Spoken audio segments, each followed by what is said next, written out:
टनकपुर जो बड़ा धाम है, एक सीमांत क्षेत्र भी है, नेपाल बॉर्डर भी है। वहाँ पर धारचूला से लेकर पूरे क्षेत्र के लोग आकर एक नीचे जहाँ स्टेशन पहुँचता है वो टनकपुर है।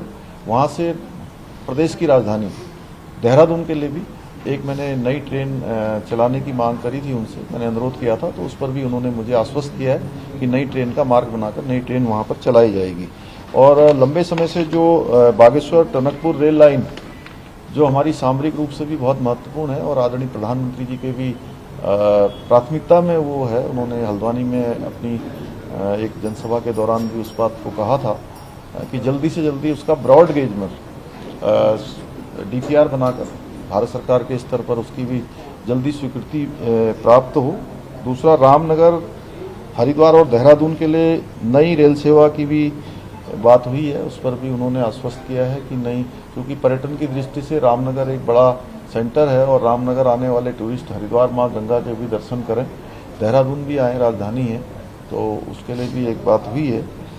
इसके अलावा एक ट्रेन जो बाबा विश्वनाथ की धरती से, काशी से हरिद्वार के लिए भी माँ गंगा के इस स्थान से लेकर माँ गंगा के उस स्थान तक के लिए भी मैंने इनको बात की। उन्होंने मुझे आश्वस्त किया कि वंदे भारत एक्सप्रेस का जो भी फिजिबिलिटी जहाँ से ठीक बन पाएगी, उसका जो क्राइटेरिया होगा उसमें बनाया जाएगा। और मैं निर्मला सीतारमण जी से भी मैंने भेंट करी है, क्योंकि सौंग डैम देहरादून के लिए बहुत आवश्यक है।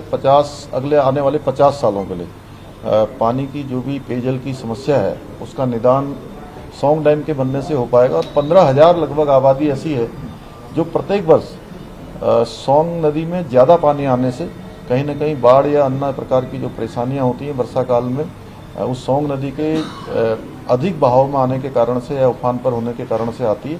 सौंग डैम के बन जाने से इस समस्या का भी निदान होगा और पेयजल की समस्या और सिंचाई तीनों प्रकार की जो समस्याएं हैं उसका समाधान हो पाएगा। तो निर्मला जी ने आश्वस्त किया कि जो हमारा वित्त मंत्रालय है भारत सरकार का, वो उसमें अपनी रिपोर्ट दे देगा। माननीय प्रधानमंत्री जी के कार्यालय से उसको परस्यू किया गया है, तो जल्द ही जो है हमको सौंग डैम की भी सौगात उत्तराखंड को मिलेगी।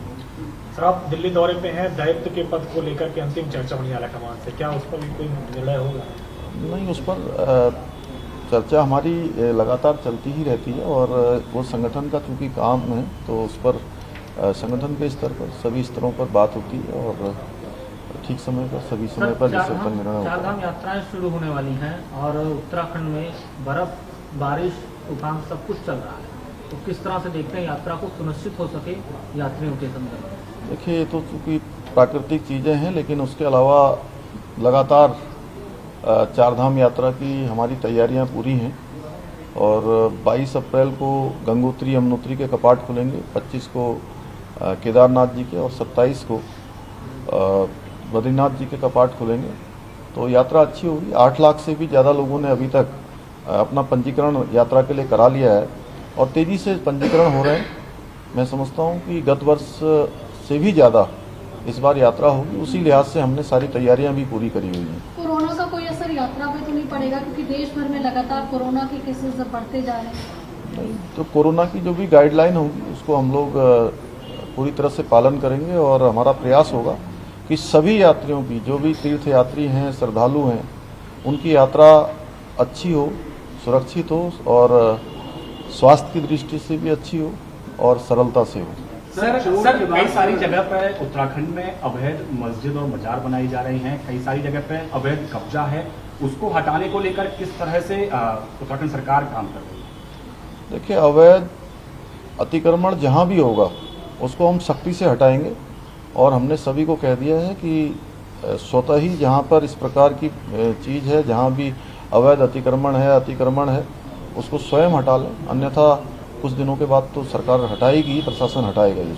सर, चोट के बाद आज ऋषभ पंत दिल्ली में पहली बार स्टेडियम में नजर आने वाले हैं, क्या कहना चाहेंगे सर? अपने टीममेट्स का उत्साह बढ़ाएंगे? नहीं, उनको बहुत शुभकामनाएं हैं कि एक बड़ी आपदा उनके ऊपर आई थी और उसमें से वो निकल कर आए हैं। तो अब वो आने वाले हर परीक्षा में और हर मैदान पर उत्कृष्ट प्रदर्शन करेंगे और हमारे देश का नाम ऊंचा करेंगे। सर यूसीसी धन्यवाद। को लेकर सर कब तक फाइनल ड्राफ्ट मिल जाएगा और कब तक हम देख सकते हैं प्रदेश में? यूसीसी पर काफ़ी काम हो गया है और जल्दी ही हमारी कमेटी जो है उसका फाइनल ड्राफ्ट तैयार करने की ओर आगे बढ़ रही है और अगले 2-3 महीने में लगभग पूरा हो जाएगा काम। नमस्कार, मैं हूं मानक गुप्ता। अगर आपको हमारा ये वीडियो पसंद आया हो तो इसे लाइक और शेयर जरूर करें और हाँ, हमें सब्सक्राइब और फॉलो करना ना भूलें ताकि आप देश और दुनिया की कोई खबर मिस ना करें। तो जुड़े रहिए हमारे साथ और देखते रहिए News 24।